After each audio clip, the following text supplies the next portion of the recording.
एक समय की बात है, एक छोटे से गांव में रामू नाम का एक लड़का रहता था। रामू बहुत ही सीधा साधा और ईमानदार लड़का था। वह हमेशा अपने माता पिता की बात मानता था और सभी की मदद के लिए तैयार रहता था। लेकिन एक बात जो रामू में कमी थी, वह थी उसकी बहादुरी। वह बहुत डरपोक था और किसी भी मुश्किल स्थिति में घबरा जाता था। एक दिन गांव में एक बड़ा त्योहार मनाया जा रहा था। सभी लोग खुशी खुशी त्योहार मना रहे थे। अचानक गांव में आग लग गई।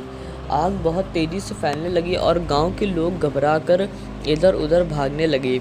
रामू भी बहुत डर गया और एक कोने में छिप गया। उसी समय रामू ने देखा कि उसकी छोटी बहन राधा, जो सिर्फ और सिर्फ 5 साल की ही थी, आग में फंस गई है और मदद के लिए चिल्ला रही है। रामू ने पहले तो बहुत डर महसूस किया, लेकिन फिर उसे अपने माता पिता की बातें याद आईं। उसके माता पिता हमेशा कहते थे, सच्चा बहादुर वही है जो मुश्किल समय में घबराता नहीं और दूसरों की मदद करता है।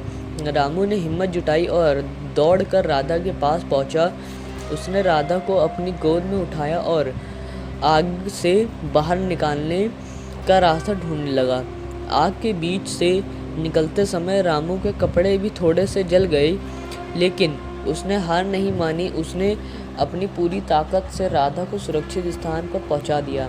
गांव के लोग रामू की इस बहादुरी को देखकर दंग रह गए। सभी ने उसकी बहुत तारीफ की और उसे गांव का हीरो मान लिया। रामू के माता पिता भी बहुत गर्व महसूस कर रहे थे। रामू ने उस दिन सीखा कि सच्ची बहादुरी अपने डर का सामना करने में होती है और दूसरों की मदद करने में।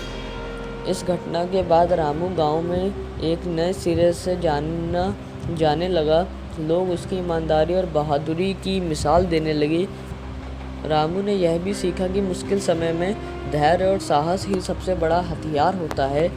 उसकी कहानी ने गांव के बच्चों को भी सिखाया कि सच्चा हीरो वही होता है जो निस्वार्थ भाव से दूसरों की मदद करता है और मुश्किलों का सामना करता है।